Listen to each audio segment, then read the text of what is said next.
Mañanas en Libertad, con Luis del Pino.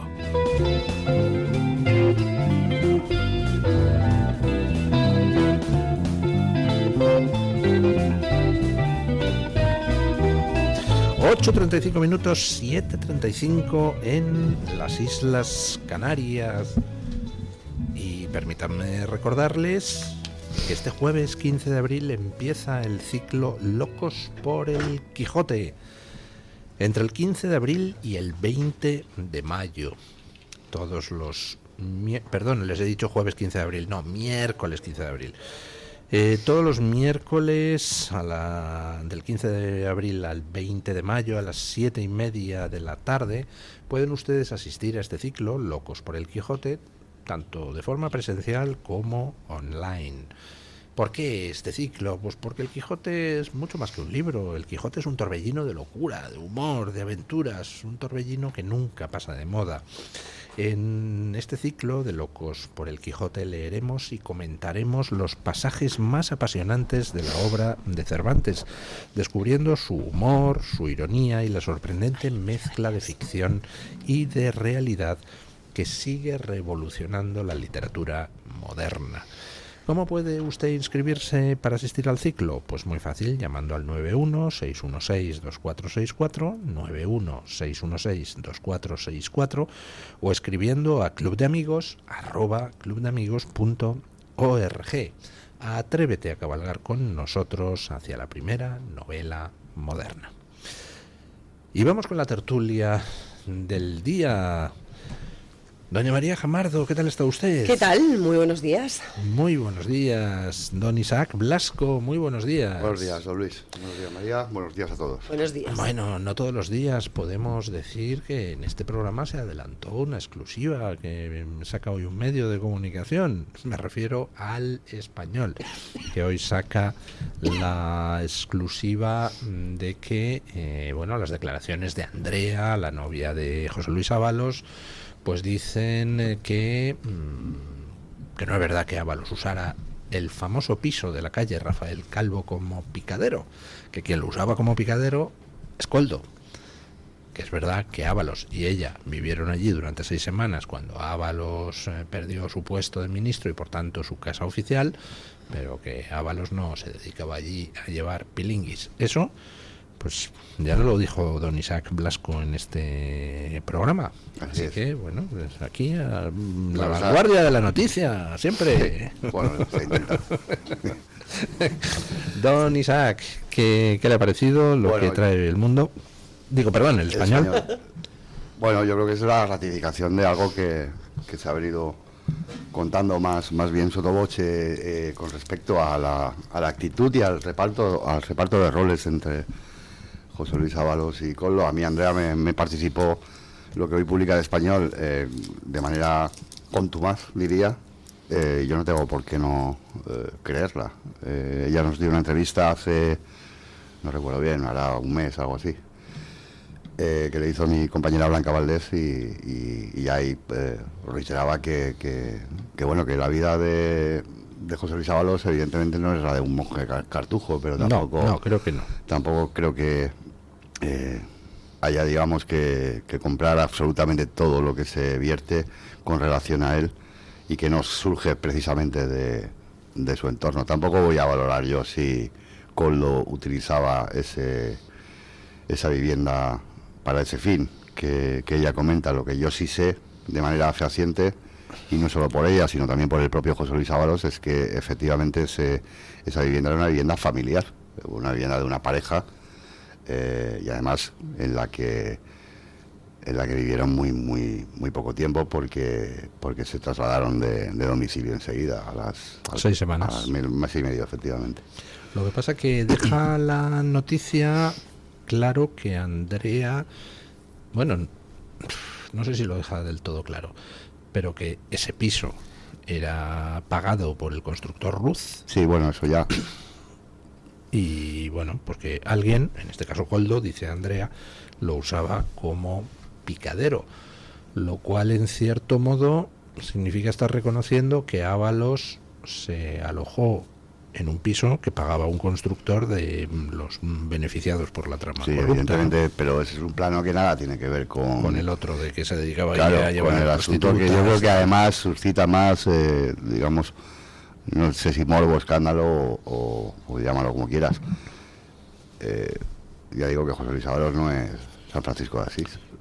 Si está en un juicio de los varios que tiene por delante y se encuentra en situación de prisión provisional, entiendo que hay unos indicios suficientes como para justificar esa situación.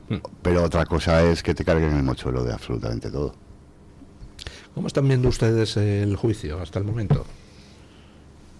Bueno, yo que lo sigo allí y padezco las sesiones intensas y eternas, hoy una especialmente dura va a ser porque hay sesión de mañana o jornada de mañana y tarde y con bastantes testigos, pues considero que se está primero visualizando de una forma clara la división ya evidente hace tiempo entre Koldo y Ábalos frente al comisionista Aldama, que están en bloques totalmente separados. Tampoco hay una unidad de acción o de defensa entre Ábalos y Koldo, porque hay una cierta reticencia de Ábalos hacia su ex asesor, al que culpa en cierto modo de haberles metido en esta situación o haberles condenado a esta situación precisamente por las grabaciones que se incautaron los agentes de la UCO en aquella operación del Orme, que tenemos que remontarnos ya al mes de marzo de 2024, que parece que fue ayer, pero ya han pasado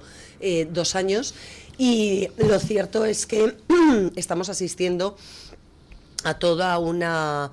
más allá de los chascarrillos y de las anécdotas y de los titulares morbosos, a una absoluta declaración y confirmación, al menos, de 3 de los principales delitos que se les imputan a los acusados que se sientan en el banquillo. El cohecho, algo de lo cual es partícipe Andrea en esas declaraciones que ha hecho recientemente, si bien es cierto que ellos vivieron X tiempo, 6 semanas, creo que dijo que había vivido el exministro allí. Es cierto que si ese chalet lo pagaba la trama, como así parece, uno de los empresarios vinculados a la trama de las mordidas, es un delito de cohecho clarísimo. Tráfico de influencias, porque ha quedado prácticamente de manifiesto a través de los ex altos cargos, algunos todavía cargos de INECO, Traxatec y Logirrail, que el dominio material del hecho, el control de los procedimientos de contratación de las amigas de Ábalos nacía directamente del ministro, descendía a petición de este hasta Koldo, y era Koldo el que se encargaba de hacer las llamadas oportunas o enviar los mensajes correspondientes para darle salida a esas colocaciones de puestos a los que no acudían a trabajar a pesar de cobrar del erario.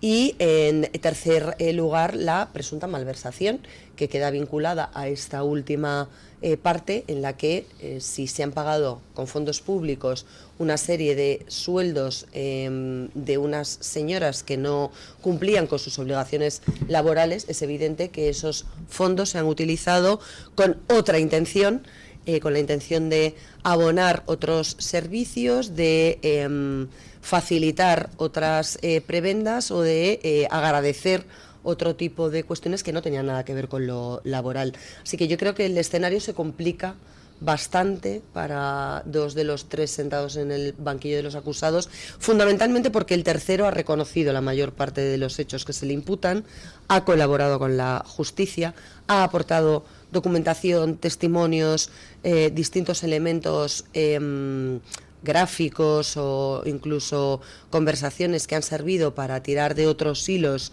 que han ampliado el asunto inicialmente focalizado en el caso mascarillas, que es lo que se juzga ahora, mascarillas y enchufes, a otro tipo de derivadas como las licencias de hidrocarburos o como las comisiones irregulares a cambio de obra pública amañada. Y la cuestión es que mientras él ha alcanzado un pacto con la Fiscalía, que podría incluso mejorar al término de esta primera causa judicializada, sus 2 compañeros de andanzas lo tienen bastante más complicado. Publicó usted el otro día, don Isaac, en la línea de lo que está diciendo doña María, que Koldo está estudiando un pacto con la Fiscalía. Sí, a ver, es que yo coincido plenamente con el análisis que hace María en cuanto a que algo se ha roto entre José Luis Ábalos y Koldo García desde hace ya tiempo. No solo por la propia convivencia en prisión, pese a que están en celdas separadas desde el pasado 7 de enero, sino porque, como bien dice María Ábalos, yo creo que tiene una conciencia cada vez más clara sobre que Koldo no es ese echado de lealtad que muchas veces ha querido trasladar y ha querido vender. Yo creo que ahí también ha operado, y eso María seguro que lo conoce mejor que yo, la propia forma de llevar la defensa de Marino Turiel, que me da la sensación del abogado de José Luis Ábalos, que me da la sensación de que no coincide exactamente con las líneas trazadas por Leticia de la Hoz, por la abogada de Koldo. El asunto de la supuesta colaboración que pretendería Koldo García con relación a la Fiscalía, se dice que es tarde. A mí me parece que no es tarde desde el punto de vista procesal, pero por encima de eso ya hubo una intentona el pasado mes de junio, finales de junio, si no recuerdo mal, que es verdad que Leticia de la Hoz desmintió de plano, pero que yo sé que existió y por eso se publicó. Y además fue una estrategia o una iniciativa que se produjo inmediatamente después de aquel amago famoso de José Luis Ábalos de ponerse a disposición del Ministerio Público para hacer lo que realmente necesita la UCO y necesita la propia causa, que es que alguien trace, como me decía, la línea de puntos para evitarse muchas horas de trabajo en virtud de la ingente cantidad de documentación y de información existente. Efectivamente, eso es un problema. O sea, hay tanta documentación que lo fundamental es tratar de seleccionar, que es más importante. Hacer lo que está haciendo, como ha dicho María, Víctor Aldama. Es decir, Víctor Aldama en su ámbito está aclarando muchos términos. Ábalos podría haber hecho lo mismo en junio y probablemente hoy no estaría en prisión. Lo que sí creo que es muy útil y muy relevante para lo que estamos viendo en el Supremo estos días es cómo la Sala ha agrupado por bloques, digamos, temáticos las testificales. De manera que cada día vamos a ver unas testificales que, aunque parezcan aleatorias o inconexas desde el punto de vista de la opinión pública, ¿no?, o de el espectador en general, en realidad el Supremo lo que ha hecho es tratar de agrupar aquellos bloques temáticos en los que, primero, vamos a hablar de, por ejemplo, las contrataciones irregulares, que es lo que hemos visto en los primeros días. Segundo, vamos a hablar de las comisiones que han recibido estos señores o de las prebendas que han recibido estos señores y por lo tanto cohecho, en este caso, de empresarios que han pagado por distintas razones y motivos. Tercero, veremos otro bloque en el que declararán todos los funcionarios técnicos, exdirectivos y demás de las principales empresas dependientes de transportes, y con esto hablo de Adif, de Renfe, de carreteras, puertos y demás, que lo que van ¿Ahí tendrá que declarar Pardo de Vera? Pardo de Vera está citada como testigo en el, ¿no?, Supremo, sí.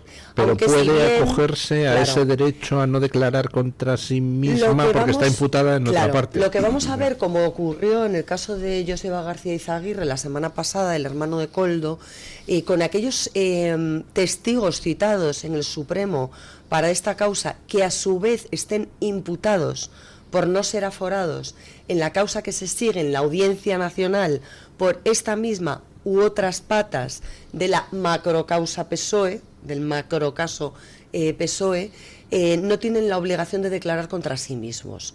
Si consideran que las preguntas que les haga la Fiscalía Anticorrupción y las acusaciones populares que lidera el Partido Popular en la Sala no son favorables para su posible estrategia de defensa, pueden no contestar, pueden declinar ese derecho a contestar. Pueden acudir acompañados de sus abogados. De hecho, hemos visto y veremos en muchas sesiones del juicio que el testigo está acompañado de una persona a su derecha, colocada en una silla supletoria, que es el abogado o abogada en su caso, que digamos la acompaña por si en algún momento alguna de las preguntas pues no fuese procedente. Y en principio podrían contestar alguna pregunta de las defensas si consideran que esas preguntas no son lesivas. En el caso de Joseba, como la abogada que representa sus intereses en la causa en la que está imputado es la misma que la que representa ahora mismo a su hermano en el Supremo, sí contestó a las preguntas de Leticia de la Hoz. Pero en principio habrá muchos casos en los que veamos que se declina esa invitación a contestar las preguntas de la sala. Ha comentado usted, don Isaac, y usted también, doña María, pues eso, lo importante que es poner orden en toda esta maraña de información, que lo está haciendo Aldama, que la UCO lo intenta hacer, pero claro, es una tarea de chinos, es que son 2 millones de mensajes, ¿no? O sea, una barbaridad lo que hay. Entonces, pues si alguien puede unir la línea de puntos, pero es que además hay un problema adicional. Koldo tiene declarado a un medio de comunicación que la UCO tiene lo que él le ha dejado tener a la UCO, que tiene mucha más documentación por otro lado. ¿Hasta qué punto cree usted que eso es cierto o simplemente una bravata? Pues no lo sé, porque tratándose de Koldo es difícil disociar qué es cierto y qué es mera hipérbole. ¿Tiene usted la sensación, como yo, de que Koldo es el más listo de todos? Yo creo que Koldo, no sé si es el más listo. Lo que sí estoy absolutamente convencido es de que Koldo tiene vida propia. Es decir, que las andanzas de Koldo se ha tratado muchas veces de ligarlas de manera indisoluble de las órdenes o de las indicaciones que podían darle sus superiores, en este caso Santos Cerdán y José Luis Ábalos, en distintas etapas. Pero yo tengo el convencimiento de que por el nivel de acceso que tenía y el propio cariz de las relaciones que mantenía en la administración, muy singularmente en el ámbito de las fuerzas y cuerpos de seguridad del Estado, yo no tengo ninguna duda de que Koldo de algún modo se puede asimilar, salvando, lo hemos dicho alguna vez en esta tertulia, salvando mucho las distancias con una especie de Villarejo menos sofisticado quizá, con una psicología muy distinta, pero ambos lo grababan todo. Claro, pero con unos objetivos muy concretos. A mí, sobre Koldo, al que he tratado y he entrevistado, y me ha engañado como a un chino, lo reconozco. Koldo le ha engañado como un chino. El 31 de marzo del 2024 yo lo entrevisté en Benidorm durante 2 horas. Bueno, para ser precisos, la grabación dura 1 hora y 21 minutos. Y en esa entrevista a mí me dice de manera absolutamente taxativa que él en absoluto podía tener acceso a personas como el señor Ángel Víctor Torres, Armengol, Illa, y no solo tenía acceso, sino que se le cuadraban. Exacto. Entonces yo me quedé a cuadros cuando realmente los propios mensajes que fueron difundiéndose posteriormente desacreditaban o desmentían que Koldo fuera un buen ermitaño que simplemente se dedicaba a servir de interlocutor delegado del Ministerio de Transportes y concretamente de su ministro. Yo creo que Koldo, por lo que a mí me han dicho y por lo que he podido comprobar, tengo la impresión de que lo hacía todo con algún fin, y si no sacaba algún tipo de beneficio de esa gestión, pues probablemente perdía el interés en hacerlas. Era una especie es una especie de conseguidor, y así se ha revelado, pero trabajaba no solo para sus jefes. Para sus jefes, ni siquiera invocando una especie de misión casi heroica como él ha querido pintar con relación a sus intentos de traer mascarillas en un momento absolutamente traumático como el que estábamos viviendo durante la pandemia, sino que evidentemente todo lo que ha hecho lo ha hecho con un interés particular. Una pregunta, y ya sé que esto es, no me puede usted responder más que con una sensación, la sensación que usted tenga. ¿Koldo ha trabajado para nuestros servicios de información? Yo no tengo ninguna duda, lo proclamo, pero durante mucho tiempo y en niveles absolutamente elevados. ¿Aldama también? ¿Cree Sobre usted? Víctor Aldama yo no puedo responder esa pregunta porque lo desconozco. ¿Usted también cree que este hombre ha trabajado para los servicios de información, Koldo? Bueno, al parecer es así, está confirmado por distintas fuentes. Él siempre presume, ¿no?, de que él ha dado todo por España. De hecho, llegó a enseñar a algunos de mis compañeros algún tatuaje que llevaba relativo a fuerzas y cuerpos de seguridad del Estado, una pulsera que llevaba en la muñeca con la bandera de España. Bueno, se declaraba un patriota que había colaborado y cooperado con las fuerzas de seguridad, fundamentalmente con la Guardia Civil en el País Vasco en la lucha contra ETA, ¿no? Esta es la labor que se le atribuye a él como, digamos, cooperador o como, no infiltrado, pero sí, de alguna manera, chivato o, bueno, observador que proporcionaba información útil a la Benemérita sobre los movimientos de algunos grupos independentistas vinculados a ese movimiento de ruptura, ¿no? Y demás. Y además hay dos hechos que lo pueden corroborar, o dos cuestiones que se plantean casi como evidencias palpables de que pudo ser así. La primera, esa capacidad que tiene para grabar todo, para interactuar en todas las acciones que tiene a bien, para dejar todo documentado, ¿no? Es, yo creo que una prueba evidente de que todo lo que aprendió desde el punto de vista de la investigación o de guardarse las espaldas o de tener algo en la recámara viene de esa instrucción que le pudieron dar o de ese entrenamiento que le pudieron dar en aquellos años. Y luego la segunda, y no menos importante, sobre esa posible colaboración son los hechos que le vinculan a una agresión por la que fue condenado por precisamente comportarse como no debía con un menor de 16 años del entorno independentista, lo que significa o certifica de alguna manera que sí se movía en aquellos ámbitos, entiendo que con la intención de captar información que después prestaba o que facilitaba a aquellos que la necesitaban, ¿no? Desde el punto de vista oficial. Eso es lo que parece y eso es de lo que él presume. No me digan nada de detalles, pero antes de ir a la pausa publicitaria, que nos quedan unos segundos, tengo la sensación de que los dos están preparando alguna exclusiva próxima. ¿Me equivoco? Bueno. Vale, ya. Bien, nos vamos a la pausa publicitaria y seguimos. Tu voz, tu libertad, tu radio. Radio Libertad.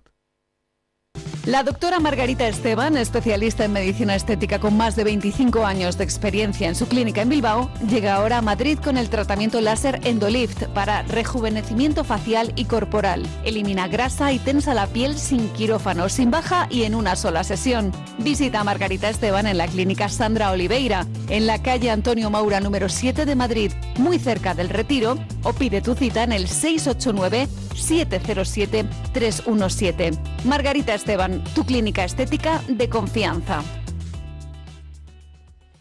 ¿Sabes que hay 30.000 muertes en España por infartos? ¿Sabes que por cada minuto transcurrido las posibilidades de sobrevivir disminuyen en un 10%? ¿Y sabes que una ambulancia de media tarda en llegar a nuestra casa entre 10 y 12 minutos, produciéndose 3 de cada 4 infartos en nuestro hogar? Por todo esto, nace el proyecto Protege tu Vida. Tu hogar cardioprotegido con el mejor desfibrilador y de fácil uso. Ponlo en tu casa. Pide información al teléfono 900-730-061.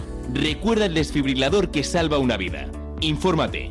900-730-061. ¿Sabes todo lo que el magnesio puede hacer por ti? Es vital para tu energía, tus músculos y tu bienestar. Con solo 2 litros de agua mineral Sierra Cazorla obtienes hasta el 30% del magnesio que necesitas cada día. Y además es muy baja en sodio, perfecta para cuidar tu salud. Agua mineral Sierra Cazorla, rica en magnesio, baja en sodio, rica en vida. ¿Quiere anunciarse en la radio y no sabe por dónde empezar? En Radio Libertad le brindamos la oportunidad de promocionar su negocio en una emisora comprometida con la libertad de expresión.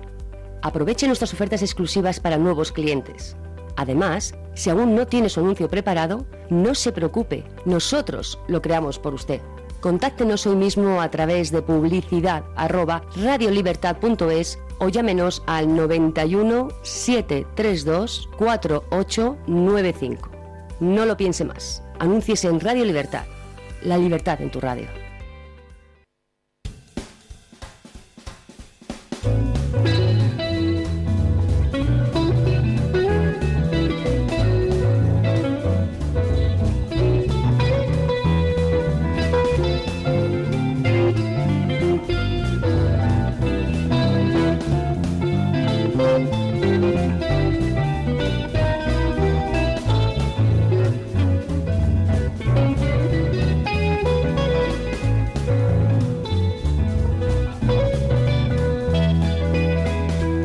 Mañanas en Libertad, con Luis del Pino.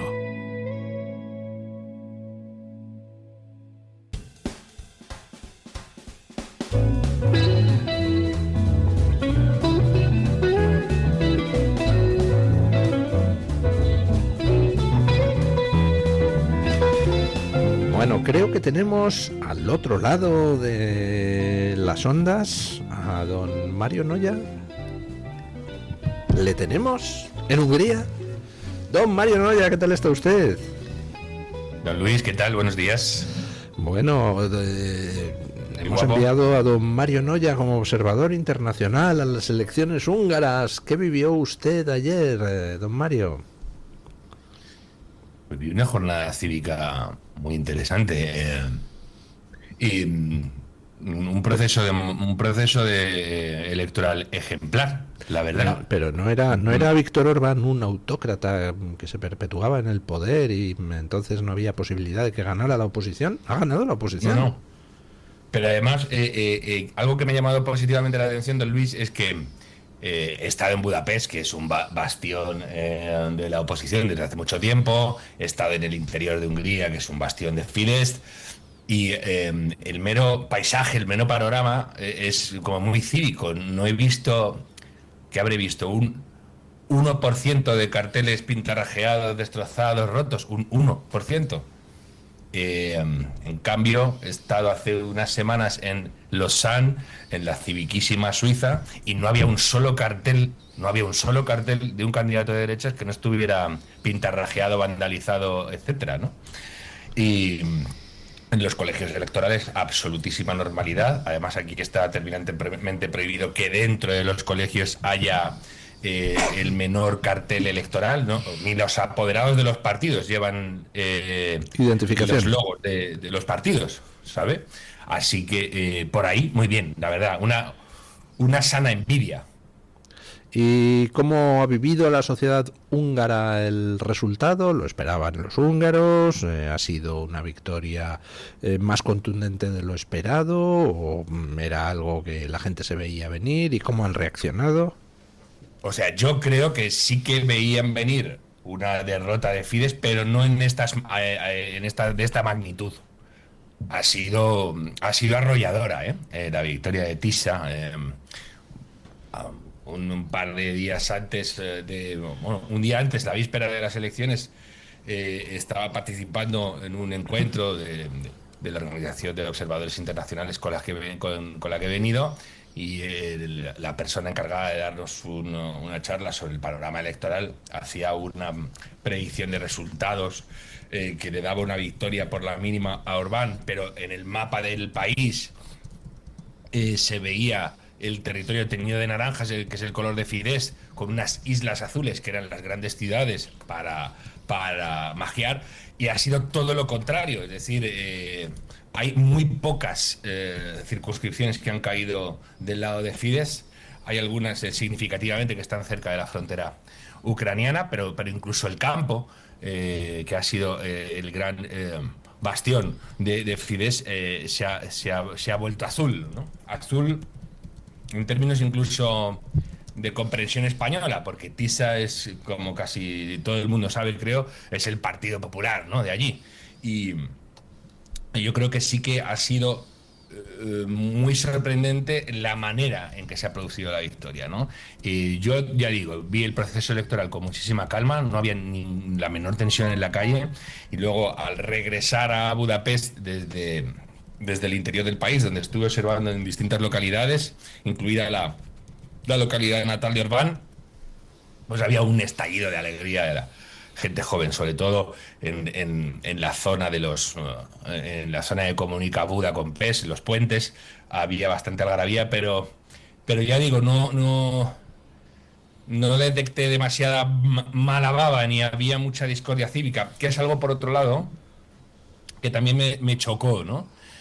Ver el nivel de incendio retórico que había en los carteles, en la cartelería electoral. Fidesz tenía carteles muy agresivos, por ejemplo, en algunos de ellos Zelensky era el protagonista, y no para bien. Y eso chocaba fuertemente con lo que me he encontrado en la calle, en los colegios, etcétera, ¿no? Que no existía esa tensión. ¿Y qué cree usted que va a pasar ahora, don Mario? No lo sé, hombre. Yo siento esa envidia de un país donde no hay representación parlamentaria de la izquierda. Eso hay que decirlo, ¿no? Luego, yo creo que Magyar no creo que vaya a dar el pendulazo en algunos temas, ni siquiera en la cuestión ucraniana. Sí que va a haber, yo creo, grandes diferencias de estilo, sí que va a haber un apartamiento de la política que más se identifica con Orbán fuera de Hungría, ¿no? Por ejemplo, todo lo relacionado con Rusia. Ahí sí, pero yo creo que no va a haber pendulazo. Y creo además que Magyar, si tuviera dudas, va a mirar a lo que ha sucedido en Polonia. Y en Polonia también hubo un desplazamiento de la derecha por parte del centro derecha, por decirlo así, y sin embargo en el gobierno, en las cuestiones más críticas, ¿no? Sobre todo en lo relacionado con la inmigración, no ha habido ni mucho menos pendulazo. A mí me da que Magyar, ya digo, en lo relacionado con la inmigración no va a ser el anti-Orbán. De hecho, procede de su partido, y su partido, este señor está en su partido hasta hace 2 días, como aquel que dice, así que buena medida de las ideas sí las comparte. No creo que comparta el estilo, y ya veremos. Se teme, hay gente que tema que pueda ser marioneteado por la Unión Europea. ¿Usted no lo cree? Yo creo que la propia mayoría parlamentaria húngara no le va a dejar, si él tuviera esa tentación, ser marioneteado tan fácilmente, ¿no? ¿Por qué? ¿Por qué no le va a dejar? Por lo que te digo, por lo que le digo, don Luis, porque en buena parte comparte con Fidesz buena parte de la agenda. Es que él sale de Fidesz. Bueno, eso comparte con Fidesz buena parte de la agenda, o eso ha dicho en campaña, ¿no? No, quiero decir, es que es un señor que estaba en Fidesz, que ha salido de Fidesz, y en campaña, ya digo, creo que ha sido muy importante. Vamos a ver, fuera de Hungría, claro, miramos siempre en las claves de interés nacional propias, ¿no? Pero en Hungría yo creo que puede ser comprensible que haya gente que estuviera harta de un gobierno que lleva 16 años en el poder, al que hay que sumar los otros 4 que estuvo a finales del siglo XX, que con Orbán hay que hablar de que ya estaba a finales del siglo XX ahí, y con las dinámicas propias de un gobierno que llevaba tanto tiempo en el poder, ¿no? Yo creo que sí que ahí ha habido una voluntad grande de cambio, pero a la vez no han generado grandes partidos de alternativa a la izquierda, y había partidos a la izquierda y no ha habido manera. Había un partido, el Partido Democrático, que insistía en sus carteles electorales que tenía que ser el contrapeso para que el gran aliado de Tisa, para que Fidesz no dependiera de los herederos de Jobbik, de Mihály, que son muy radicales en muchas cosas, y estos no han obtenido espacio parlamentario. Por el lado de la derecha durísima, el de Mihály tampoco lo ha habido, porque tiene una representación residual, así que yo creo que en el grueso de las políticas Magyar no va a cambiar. Y eso creo. Yo le hago una pregunta muy directa. Sí. Orbán ha sido, dentro de la Unión Europea, el aliado más fiel que tenía Israel, y ha bloqueado decisiones de la Unión Europea contra Israel. ¿Usted cree que Peter Magyar va a hacer lo mismo? ¿Va a bloquear decisiones de la Unión Europea contra Israel? Fijaos, algo que os voy a comentar que también es notable. Tú vas ahora mismo por cualquier ciudad de Europa, no te quiero ni contar si son las capitales, no te quiero ni contar si son los centros de las capitales, y las vas a ver inundadas de banderas palestinas. Yo no he visto ni una aquí. ¿En Hungría? Ni una. En Budapest. En Budapest, que no es un bastión de Fidesz. No he visto ni una. Yo creo que para Magyar... ¿Y cree usted que van a empezar a aparecer ahora o no? Ya sé que le estoy pidiendo que haga de pitoniso, pero... No lo creo. Y otra cuestión que me ha llamado la atención, ¿no? en el centro de Budapest, barrio judío, hay una especie de... Hay un restaurante, bueno, yo creo que era un restaurante, ahora está cerrado, un restaurante kosher, que tiene unas pegatinas, es un memorial de soldados israelíes caídos. No hay una sola pintada, no hay un solo... no tiene nada no está para nada vandalizado, y es una zona que podríamos identificar con Lavapiés, por ejemplo, ¿no?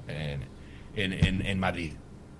Yo creo que para magiar el conflicto israelí o la cuestión israelí no tiene las connotaciones personales que lo tenía para Orbán, que tenía una estrechísima relación con Bibi Netanyahu, y ahí tampoco creo que vaya a haber pendulazo. Es probable que PP ahí, pero ya digo, no creo que vaya a ser algo que revierta completamente lo que ha sucedido, pero no es un tema muy específico de su agenda. Por cierto, Yair Lapid, que es el líder de Yesh Atid, que es un partido muy parecido a TISA, ha felicitado, o felicitó inmediatamente a Magyar, ¿no? Por ahí yo creo que tampoco va a haber demasiados cambios. Yo creo que no. Yo creo que es usted pues una persona muy optimista y encara el futuro con alegría. Yo me temo que soy más pesimista que usted, mire, pero en cualquier caso saldremos de dudas muy rápidamente. Usted, efectivamente, hoy estoy haciendo de Luis del Pino, que es el optimista. Pero, o sea, quiere decir, me parece obsceno que la izquierda esté proclamando victoria con lo que ha sucedido en Hungría, ¿no? Porque desde luego no es su victoria. Y va a ver qué sucede, y creo que hay que ver qué sucede. Pero que el mensaje que transmita Hungría, después de tanto tiempo de Orbanato, sea que el 97% del Parlamento proceda de... sea una suma de la derecha y del centro derecha, me parece bastante interesante. Ya digo, yo creo, Magyar por su propio interés, no le convendría convertirse en el gran títere de von der Leyen. El proyecto de Fidesz... ¿Seguro? ¿Usted cree que Pedro Sánchez... Volvemos a cuando Pedro Sánchez llegó al poder. Si alguien hubiera dicho, Pedro Sánchez por su interés no le conviene convertirse en el gran títere de von der Leyen, ¿qué le diríamos a esa persona que lo hubiera dicho ahora 8 años después? Que la situación es muy distinta, porque Pedro Sánchez sí que necesitaba que Europa le echara una mano, incluso para atraer al Partido Popular. Es que este señor acaba de ganar con una mayoría de 2/3. O sea, no necesita ese apoyo por parte de la Unión Europea. Y él ya ha hecho proclamas europeístas, pero ojalá no sea de un europeísmo borreguil, porque me da que eso Hungría no te lo va a comprar tampoco. Y la política migratoria que defiende este señor, que está hablando de construir barreras en la frontera, no es precisamente la que desea el mundo sorosiano, ¿no? Así que yo creo que por ahí no le va a interesar. Por otro lado, tiene muy fácil, ya digo, en esta situación, fagocitar a Fidesz. Veremos a ver cómo supera Fidesz la transición post-Orbán. Ahí va a haber un gran vacío. Y como él viene de ahí, yo creo que él tiene fácil la absorción de un partido histórico, como es Fidesz, ¿no? Ojalá, efectivamente, yo estoy ahora en modo wishful thinking, estoy en modo no lamerse demasiado las heridas. Me parece que me da la sensación de que Orbán cometió 2 graves errores. Tomó una posición en el conflicto ucraniano mucho más contundente de la que le pedía su país, y creo que confió demasiado en la capacidad que ha tenido de obtener victorias inimaginables, ¿no? O inconcebibles. La última también fue de 2/3 para él. Y luego me da la sensación de que ha dejado de lado el voto joven, y que en la dialéctica ciudad-campo se ha desentendido directamente de las ciudades y lo ha pagado caro, sin que el campo le haya procurado el colchón que le permitiera sobrevivir a eso. Y en esto difiere de buena parte de la derecha patriota aliada del propio Fidesz, y que reconoce todo lo que ha hecho Orbán por el movimiento, ¿no? Piensa en Vox. Vox tiene su gran puntal en la juventud. Aquí no se puede decir lo mismo. Vox y compañía vienen a cambiar, es el voto del cambio. Y aquí, evidentemente, en Hungría, si llevas 16 años gobernando, tienes muy difícil hablar del voto del cambio. Por cierto, hay un cartel electoral que a mí me llama poderosamente la atención. Todo el mundo sabe que Orbán es de buen comer, ¿no? Que está bastante... Sí, no está famélico, no. No, este si le llevamos un día a los torrendos, Luis, le hacemos llorar lagrimones, ¿no? Entonces, sí. Sin embargo, tenía un cartel electoral con 40 kilos menos. Que dices que no es necesario hacer esto porque la gente te está viendo todos los días en la televisión, ¿no?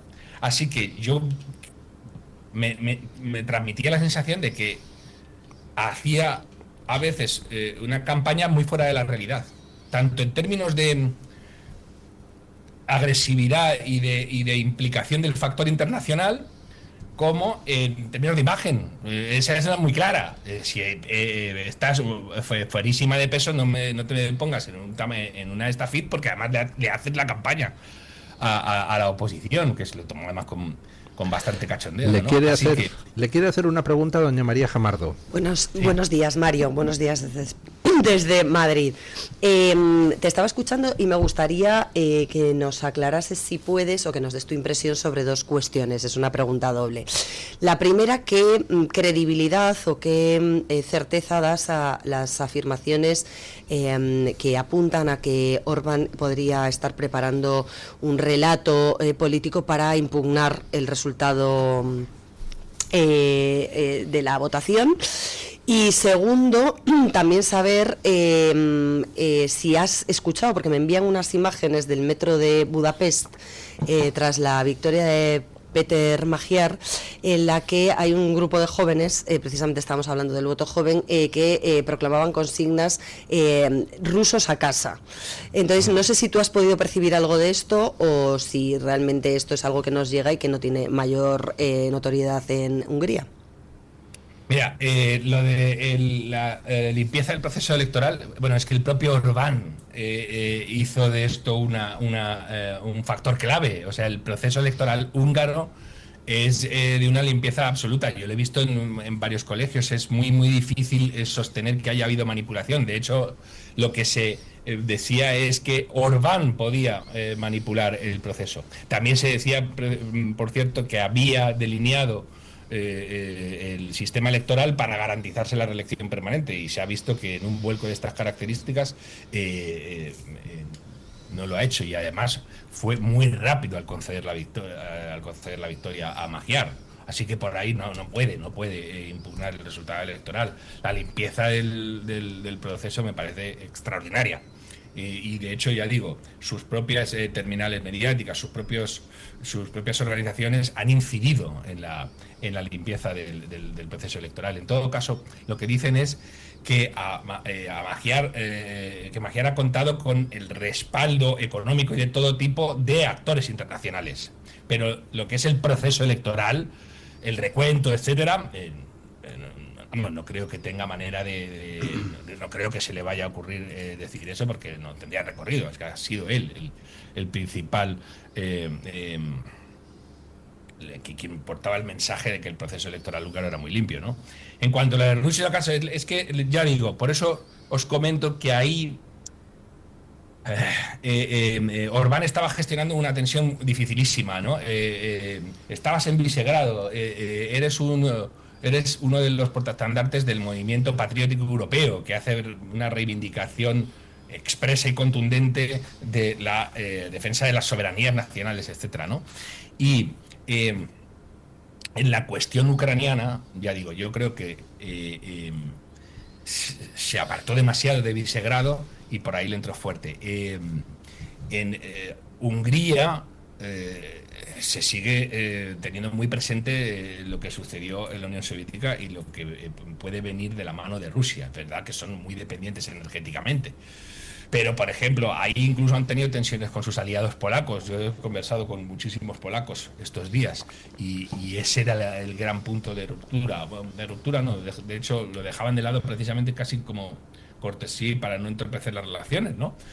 Pero sí, entre la juventud sobre todo ha calado la cuestión de que sí, hay que ser patriotas, pero también hay que ser patriotas frente a Rusia. Probablemente se haya hecho una caricatura, ¿no? de Orbán, que fue en sus años jóvenes. Bueno, Orbán salta, se convierte en una personalidad en política húngara en un discurso memorable que dio en el año 89 o en el 90 pidiendo la retirada de las tropas soviéticas, ¿no? Así que él fue uno de los capitanes de la defensa de Hungría frente al ocupante ruso, ¿no? Entonces, hoy en día le ha costado mucho más mantener ese discurso y lo ha aprovechado muchísimo Tisa, etcétera, ¿no? Otra cosa que da una grandísima envidia, ¿no? La simbología nacional aquí es omnipresente, ¿no? Y fijaos, la propia Tisa, las manifestaciones de ayer, todo eran banderas húngaras. El discurso que dio Magyar fue frente al Parlamento húngaro, con una bandera húngara. En los colegios electorales ayer, a los jóvenes que votaban por primera vez les regalaban una pulserita con la bandera húngara. Imagínate en España. En España te pueden llevar preso por orden del gobierno. Le quiere hacer una pregunta también don Isaac Blasco. ¿Qué tal, Mario? Buenos días. ¿Qué tal, querido? Muy bien, ¿y tú? Ahí andas, Aquí ¿no? estamos, a ver si me dejáis desayunar. Venga, muy rápido. Son las 5 y no he desayunado. Un goulash, espero. Es evidente que el rechazo a Putin ha decantado parte del resultado, sobre todo entre la juventud, como comentas. ¿Qué grado crees tú que puede haber tenido de influencia también un poco la intemperancia de Trump en las últimas semanas? Es lo que digo, sí, pero vamos a ver, probablemente la arrogancia de Orbán le llevó a la victoria cuando su país se sintió verdaderamente bajo amenaza en la crisis de los refugiados. Lo digo también porque hay que tener en cuenta que cada vez que va Vance a algún sitio la cosa se tuerce. Sí, no sí. sé si te has percatado. O sea, a Vance hay que traerlo a España a negociar con Pedro Sánchez, porque es que es la viuda negra, ¿no? Sí, yo creo que hay, lo que he comentado antes, probablemente Orbán, al que le ha funcionado la suficiencia, el coraje y la arrogancia, la chutzpah, que diría un judío, esta vez puede que le haya funcionado en contra, ¿no? Y, exacto, la manera en que hay aliados que con ese tipo de respaldos a veces te dan ganas de decir, Dios mío, no me ayudes, pero tampoco me jodas, ¿no? Y probablemente haya corrido en contra ahí. Pero ya digo, yo creo que normalmente tendemos en las elecciones que tienen trascendencia internacional pensar que el húngaro de a pie tiene los mismos temas de interés que nosotros, y no suele ser el caso. Suele ser el caso, ni en España, ni en el... Gente vota en clave nacional, muchísimas veces. La cuestión ucraniana, el problema es que aquí es una cuestión nacional. Hay otros factores que no se tienen en cuenta en España, que tienen que ver con el irredentismo húngaro, que hay minoría húngara en Ucrania, que hay conflictos no resueltos, que fuera no se han interpretado correctamente.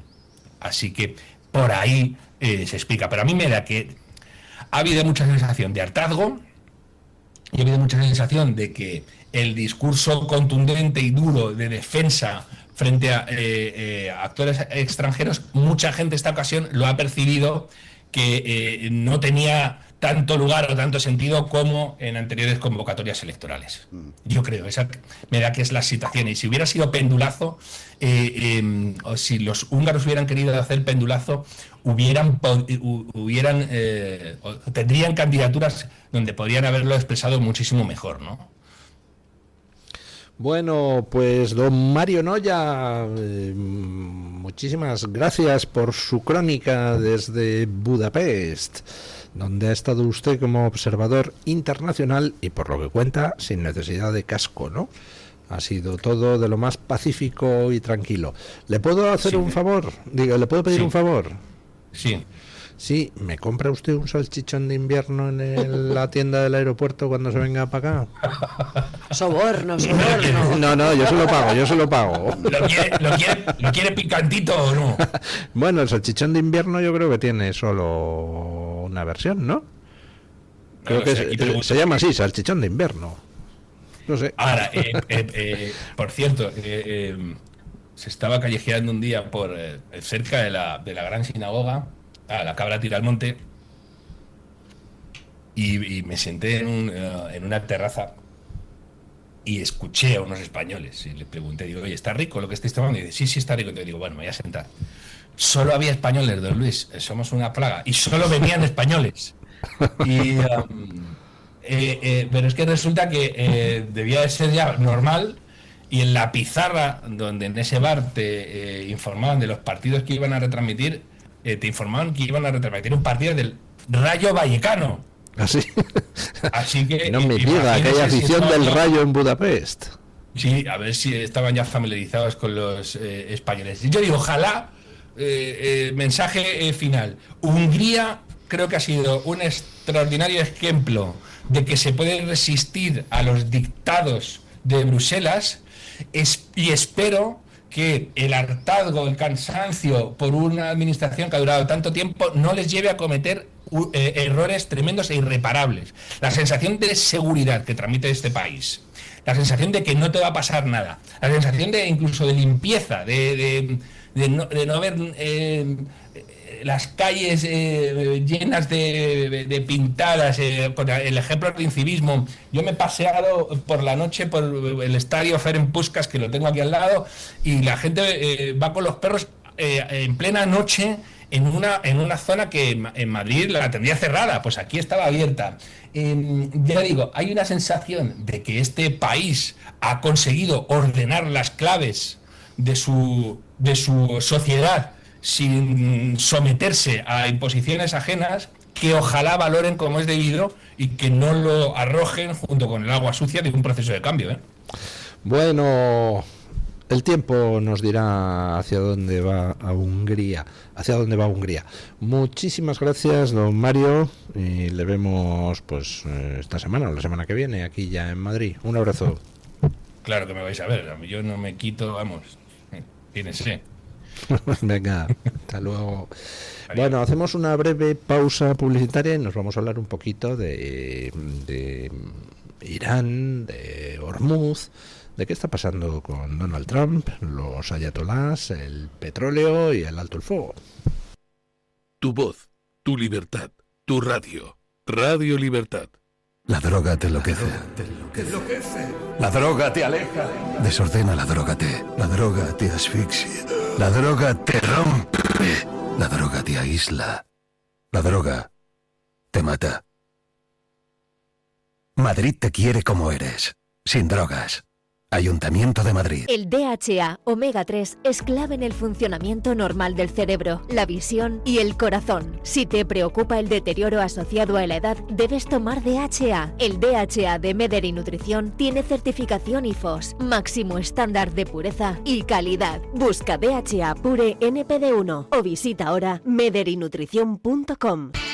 Radio Libertad, siempre contigo. Descarga nuestra aplicación para iOS o para Android y disfruta de todos nuestros contenidos donde quieras y cuando quieras. Noticias, entretenimiento y la mejor compañía en tu móvil o en tu tableta. Radio Libertad, más cerca de ti.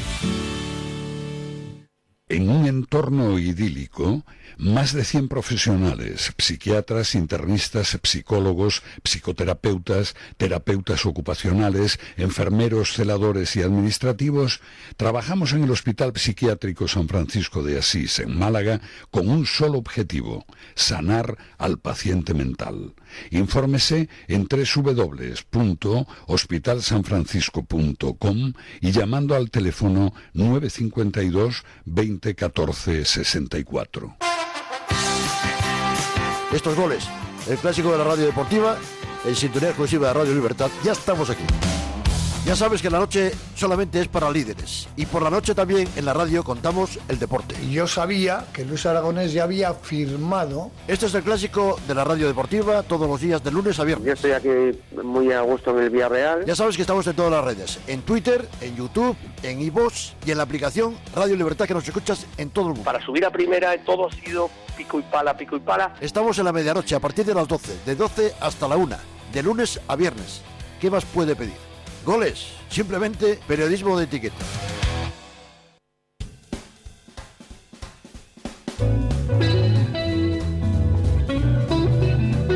Mañanas en Libertad, con Luis del Pino.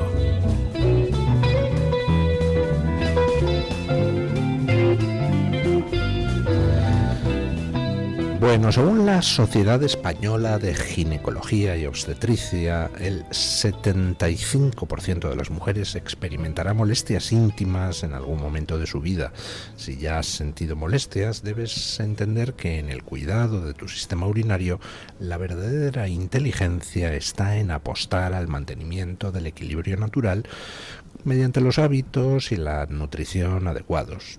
Como parte de esa estrategia saludable llega Paracis de Mederi Nutrición, un complemento natural formulado con ingredientes como el arándano rojo, la calabaza o la galluva que apoyan tu bienestar íntimo, ayudando a mantener tu vejiga y su funcionamiento en condiciones normales.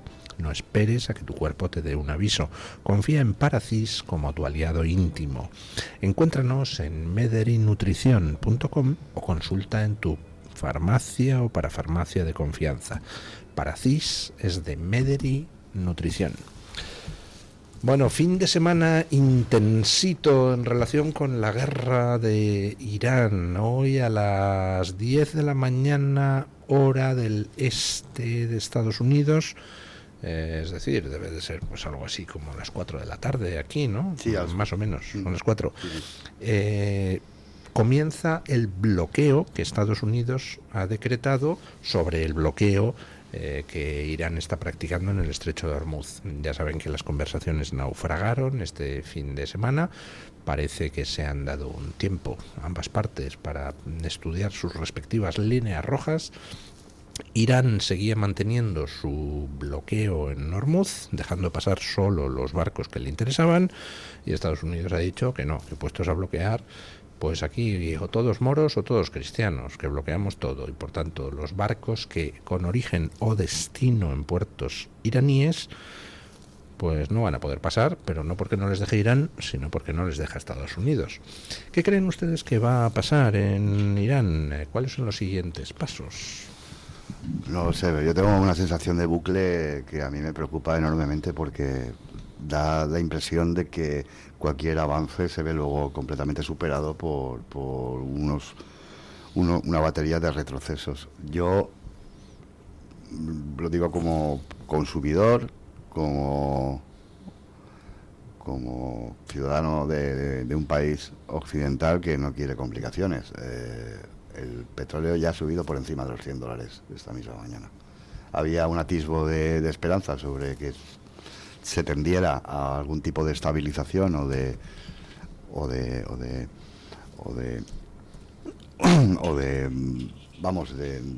reversión de la situación, y da la impresión de que cualquier pequeño estímulo en forma de declaración o de anuncio con relación a lo que está ocurriendo en aquella zona tiene un impacto absoluto con respecto a nuestras vidas diarias.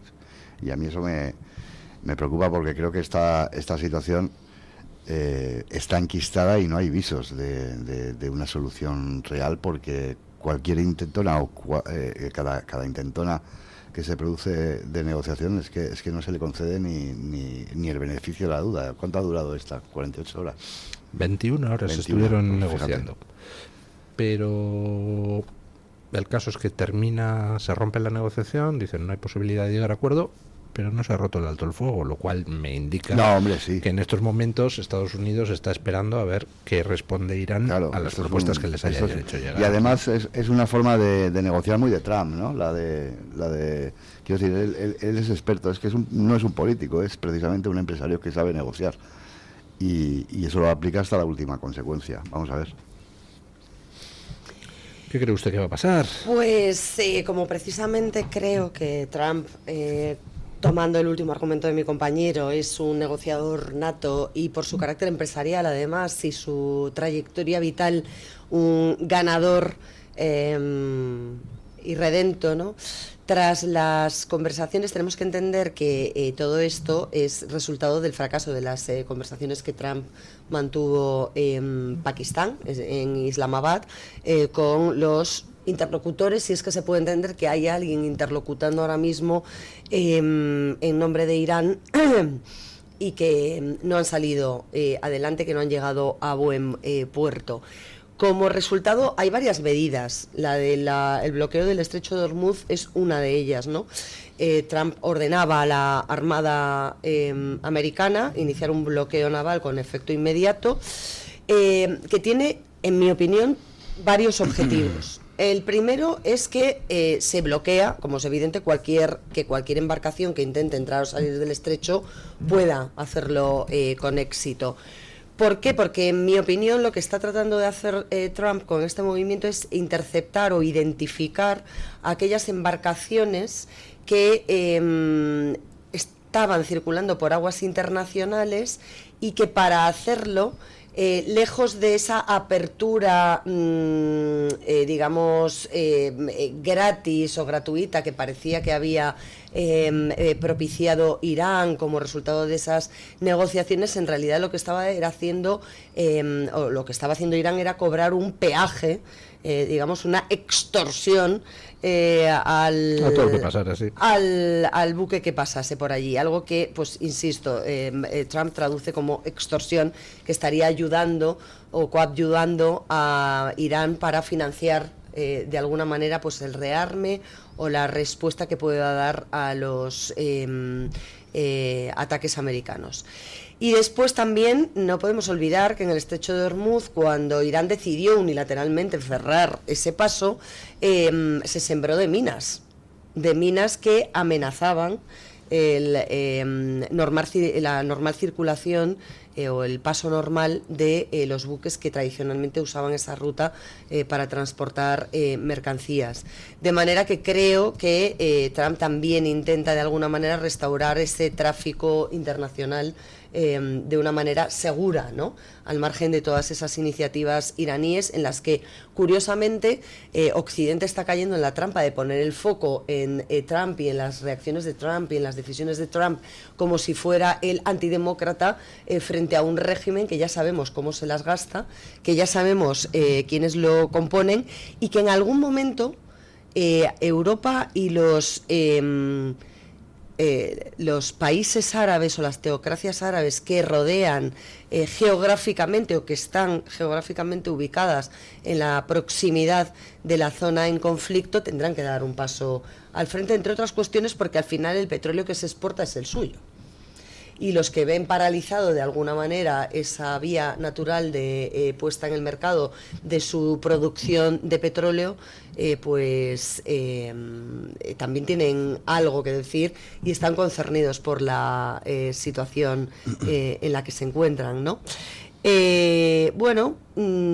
Yo creo que Estados Unidos es consciente de que el acuerdo era delicado o inestable y que en función de esta de este nuevo escenario también tenemos que tener en cuenta que Estados Unidos está cooperando o actuando en la zona con un viejo conocido de Irán que además tiene información perfectamente detallada de cómo operan sus servicios de inteligencia, cómo opera esa Guardia Revolucionaria y cómo atacar o, digamos, debilitar esa posición hegemónica de Irán en el entorno en el que se está moviendo ahora mismo Trump como invitado de Israel.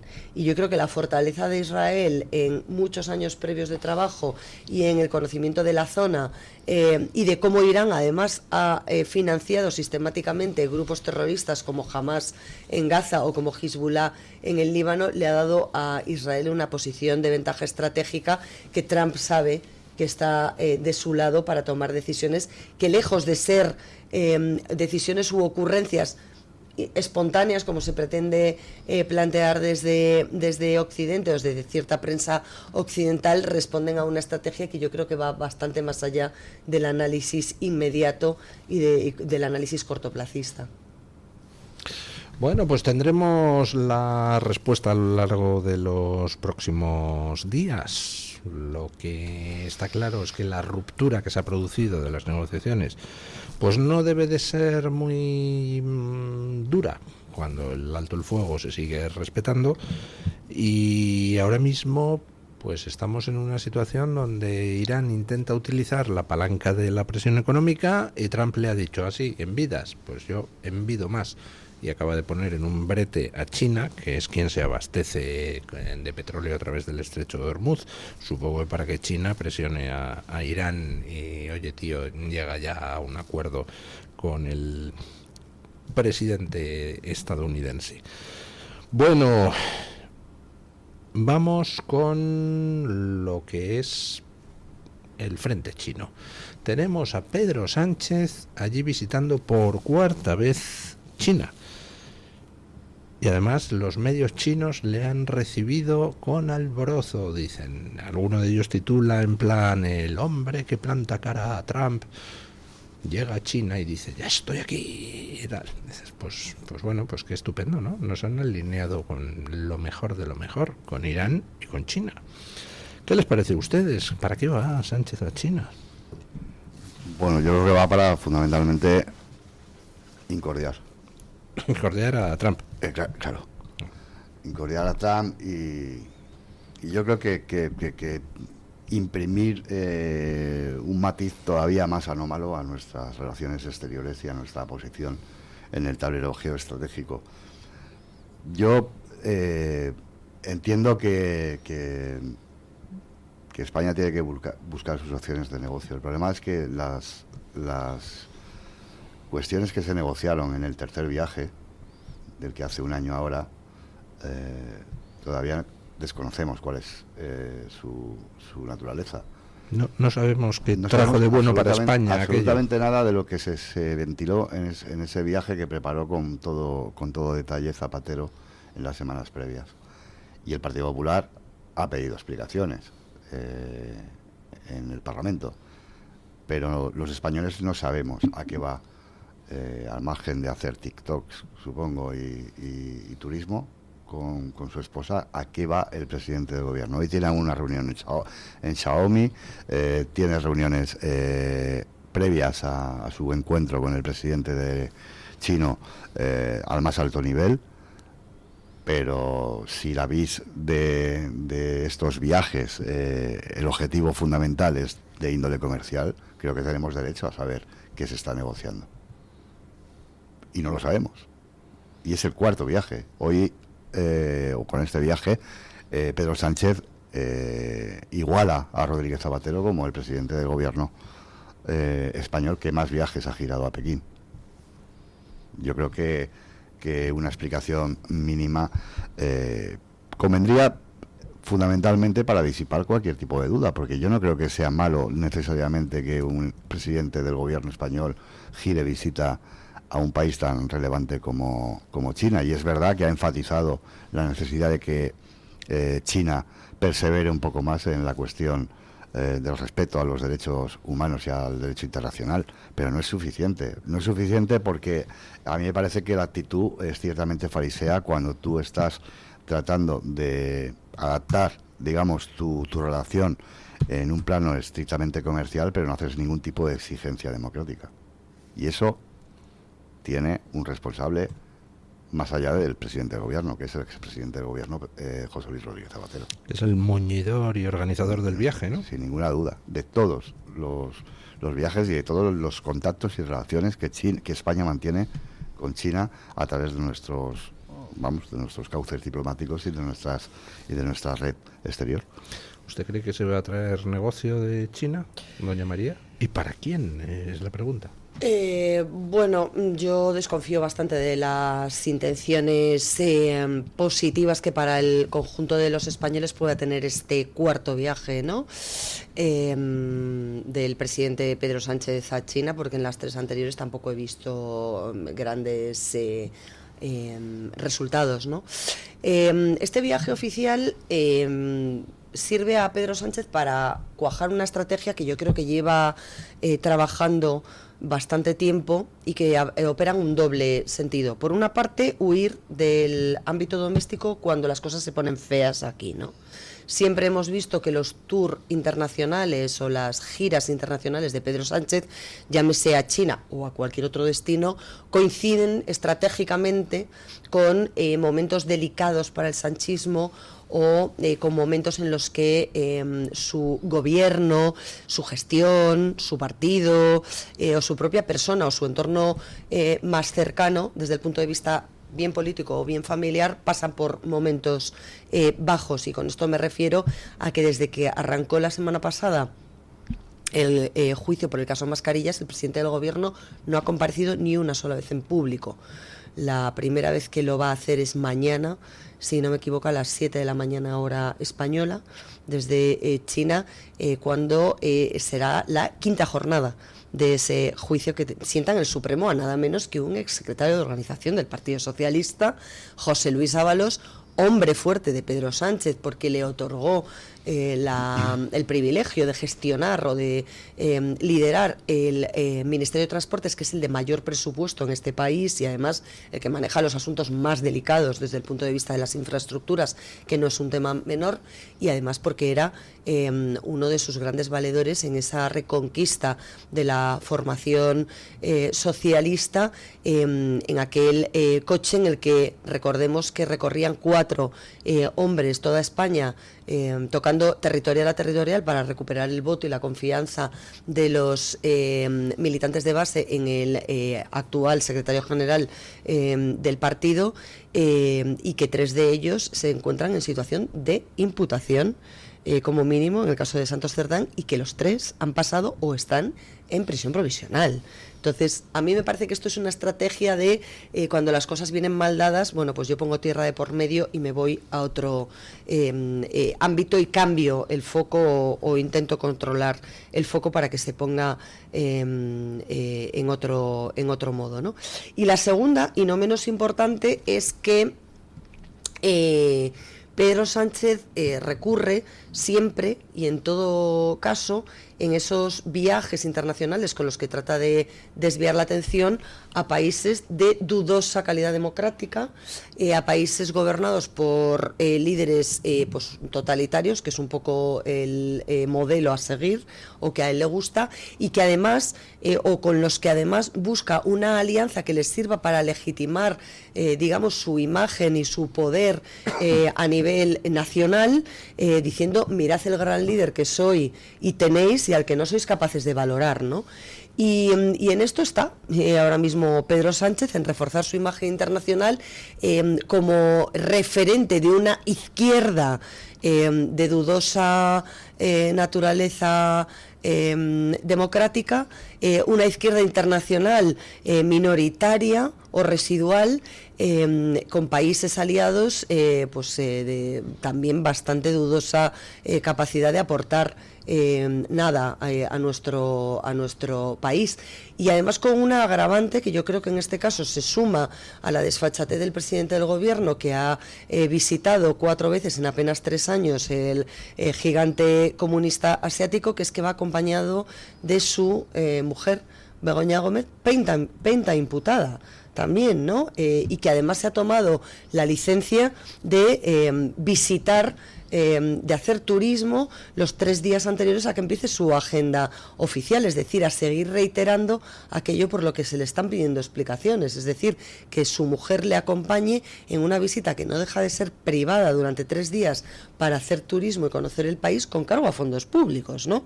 Y con la excusa de las relaciones estratégicas y comerciales, pues se lleva a su señora de paseo por China para conocerla a cargo de todos. ¿Usted cree que volverá a Begoña o se quedará allí aprovechando que no hay tratado de extradición? Pues no tengo ni idea, supongo que volverá porque allí no creo que entienda demasiado el idioma ni las costumbres, ni creo que las mujeres estén en una posición demasiado óptima, ¿no?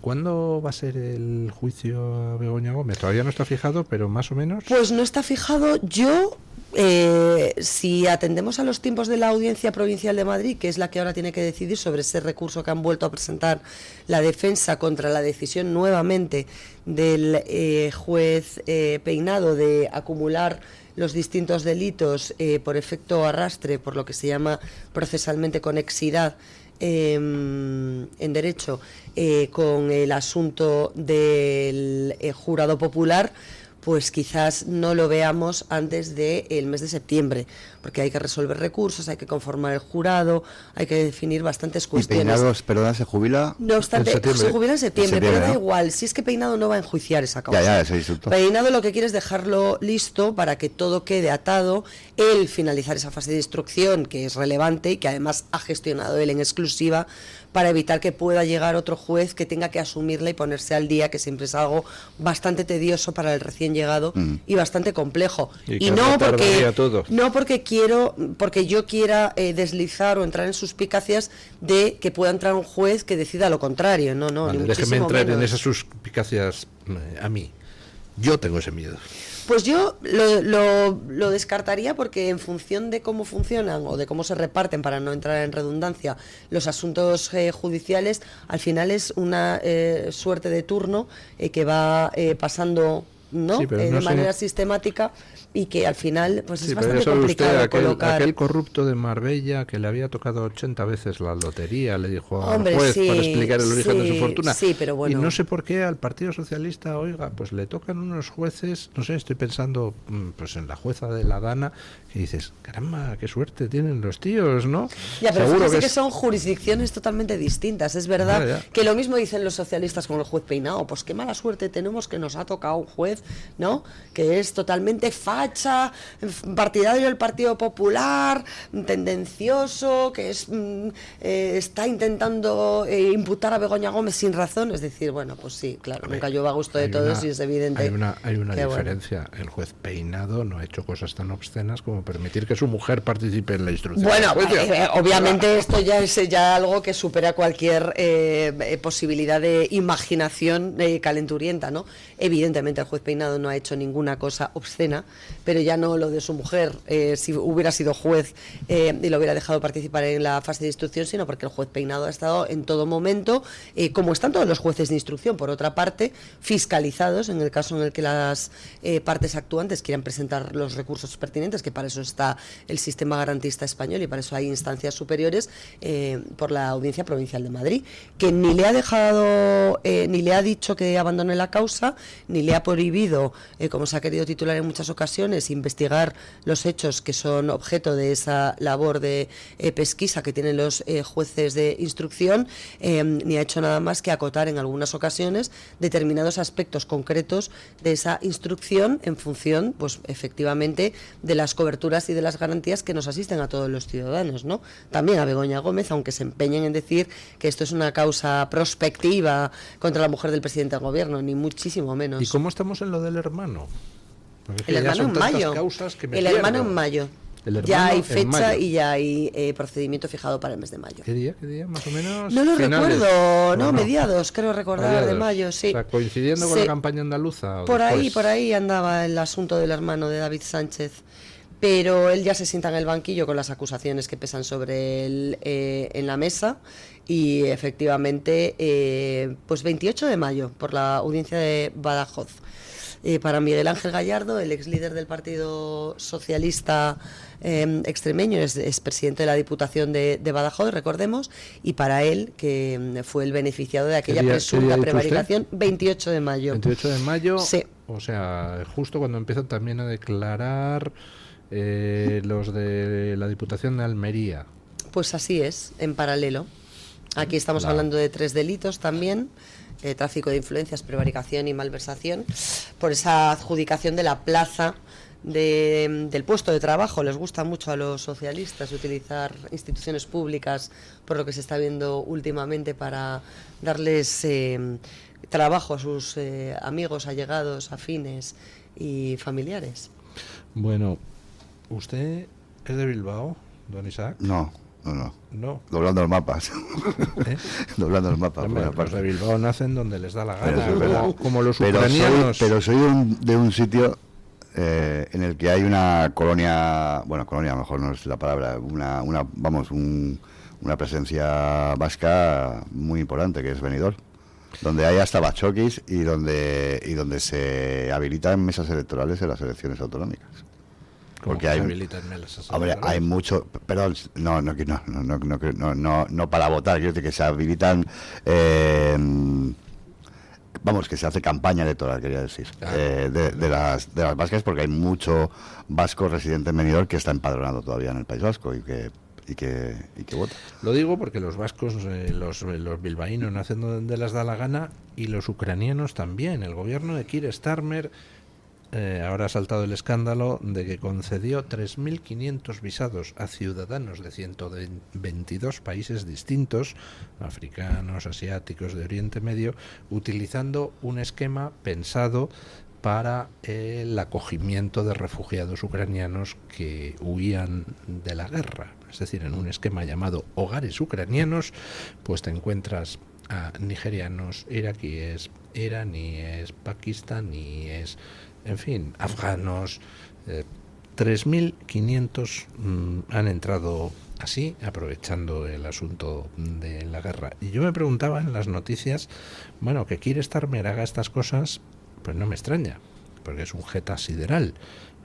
Bueno, pues que aproveche un esquema para refugiados ucranianos con el fin de meter a 3.500 tíos de 122 países, lo puedo entender en el personaje.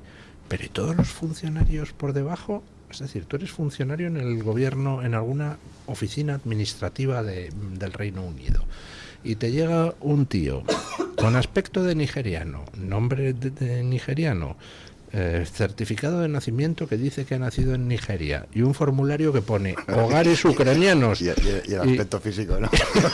Y entonces esto es como, ya que hemos hablado de vascos y de gente de Bilbao, es como la película de Juanma, ¿cómo se llama? De Bajo Yoa, ¿no? El Airbag, que el Endacay es negro. Eso es una... Esa no la he visto. Sí. Es como los Simpson, que auguran el futuro, ¿no? Claro. Pero, o sea, ¿de qué pasta hay que ser para ser funcionario en el Reino Unido y que te vengan con los papeles de un programa para refugiados ucranianos, tíos de 122 países distintos? O sea, es que... es ridículo. Pero Starmer a veces hace bueno a Sánchez, ¿eh? Fíjate cómo está el nivel. Lo de Starmer es de aurora boreal. Sí, en estos momentos yo creo que el Reino Unido está al borde de terminar en disturbios raciales graves. Es tremendo. Y fíjate que son los dos últimos representantes de esa izquierda que Mario ha relatado muy bien desde Hungría, que ha sido completamente barrida del país, pero yo creo que ahora mismo la tendencia evidentemente es conservadora. Y como reflexión de Hungría, yo quería reiterar lo que he venido diciendo muchas veces en esta mesa, y es que el Partido Popular muchas veces yo creo que no explota la buena situación que tiene planteada en este país con relación a otras derechas conservadoras que, salvo la alegría de Hungría, no tienen nada que llevarse a la boca. En Alemania es tan fatal, y en otros países de nuestro entorno otro tanto. Y yo creo que el Partido Popular debería, a partir de lo que ha ocurrido en Hungría, tomar eso como una inflexión para vender que realmente han ganado 3 elecciones consecutivas en este país, y parece que están pidiendo perdón por las esquinas.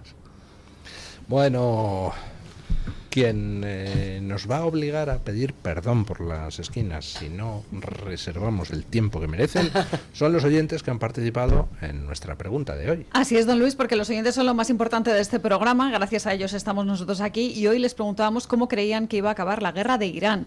Dábamos 4 opciones: la primera, derrota de los ayatolás; la segunda, derrota de Donald Trump; la tercera, empate infinito; y la cuarta, ni idea, oiga, porque tal y como están las cosas, ya saben ustedes que hoy ha apostado Donald Trump por el cierre del estrecho de Hormuz, ya lo estaban bloqueando los ayatolás, ahora tampoco van a dejar permitir la entrada y la salida de los buques con origen o destino en los puertos iraníes. En fin, está la cosa complicada. ¿Ustedes qué Luis votarían? ¿Quién va a ganar la guerra? Yo creo que Estados Unidos. ¿Usted qué cree, don Isaac? Estados Unidos, los ayatolás, empate infinito. Yo creo que Estados Unidos. Estados Unidos. ¿Y Bueno, qué pues, cree nuestra audiencia? Algo Carmen? así opina nuestra audiencia. El 48% de los encuestados considera que va a haber una derrota de los ayatolás. Hay un 6% que dice que va a perder Donald Trump. 6% apuesta por esa derrota de Donald Trump. Y hay un empate técnico entre el empate infinito y el ni idea, oiga. Porque tal y como están las cosas, don Luis, tampoco sabemos qué va a pasar. ¿Y un empate técnico a cuánto? A 23%. 23%, empate infinito. 6% que ganan los ayatolás. Sí. ¿Y cuántos que gana Trump? 48% que gana Donald Trump, y por tanto hay una derrota del régimen de los ayatolás. José Manuel Pérez 7267 en las publicaciones de YouTube dice que Irán está destruido y arruinado, con una población mayoritariamente en contra de la satrapía a la que tienen aterrorizada. El único daño a Estados Unidos que pueden hacerle es el económico, el cual aplicará el keynesianismo. Eso es lo que nos dice este oyente en las publicaciones de YouTube. Virginia Ruiz Campos dice que supone que el régimen tiránico de los ayatolás acabará siendo derrotado porque son un peligro para los países de la zona y el resto del mundo, y las dos potencias mundiales que son China y Estados Unidos. Pero añade que solo lo supone porque del futuro nada está escrito. En Twitter, J. Arana dice que como la guerra es una guerra entre facciones y cuanto más dure, más va a afectar a China, esto implica que esta guerra va a durar y durar como el conejito de Duracell. Pero no hay mal que 1000 años dure ni cuerpo que lo aguante. Así que al final ganará Estados Unidos. También en Twitter, Fátima Quiroga y Gasset dice que le encantaría que Trump derrotara a los ayatolás. Por eso ha votado que no, pero sin embargo ha votado que no sabe qué pasará. Vicky el Vikingo, también en Twitter, dice que la pregunta tiene truco, don Luis, porque la respuesta depende de cuál sea el objetivo en la guerra de Irán. Si el objetivo era derrocar al régimen, diría que no se conseguirá. Así está de pesimista Vicky el Vikingo. Y termino con un comentario de chat de YouTube de Ucieda-UC1 que dice que se siente muchísimo más tranquilo si Donald Trump controla el estrecho de Hormuz frente a si lo siguen controlando los ayatolás que ya están cobrando por pasar por ahí.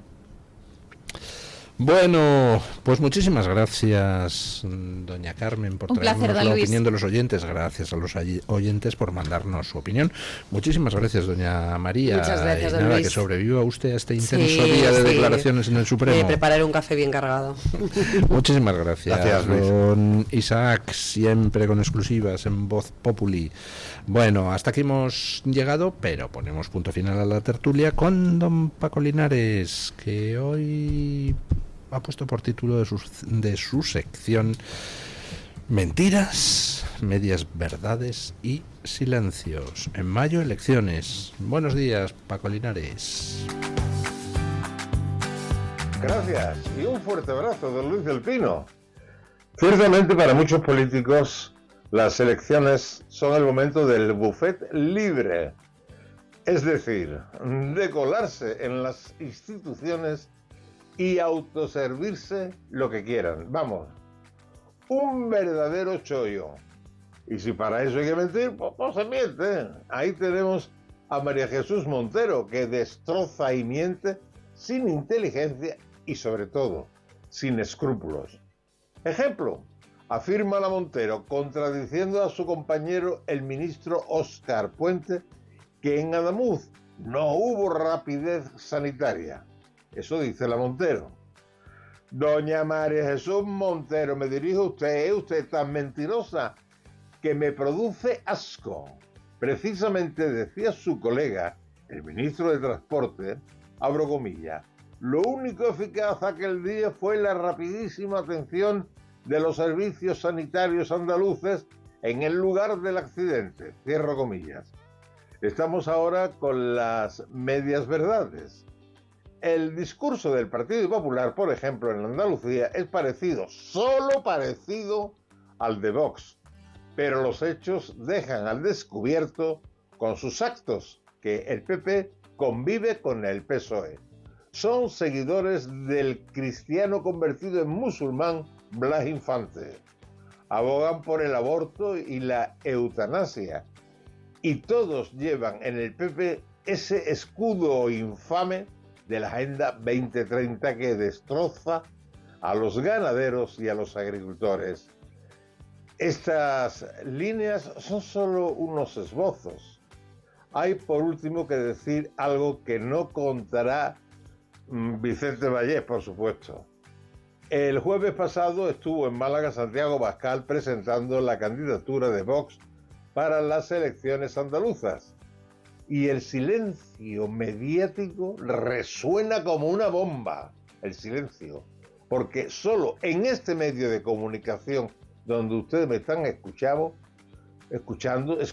lo que propone el único partido al que solo le interesa servir y no servirse del buffet. Entre otras cosas, Santiago Abascal recordó que gracias a Vox hubo un cambio en Andalucía en 2018 y continúa explicando que el cambio fue solo de siglas, no de políticas, porque las políticas del PP en cuanto a financiación de sindicatos y chiringuitos varios sigue siendo la misma con el PSOE, que con el PSOE. PP, PSOE. El bipartidismo. Por cierto, el día 16 Vox presentará su candidatura para las elecciones andaluzas en Granada. Allí también estará su presidente, don Santiago Abascal. Mañana más y mejor. Punto final.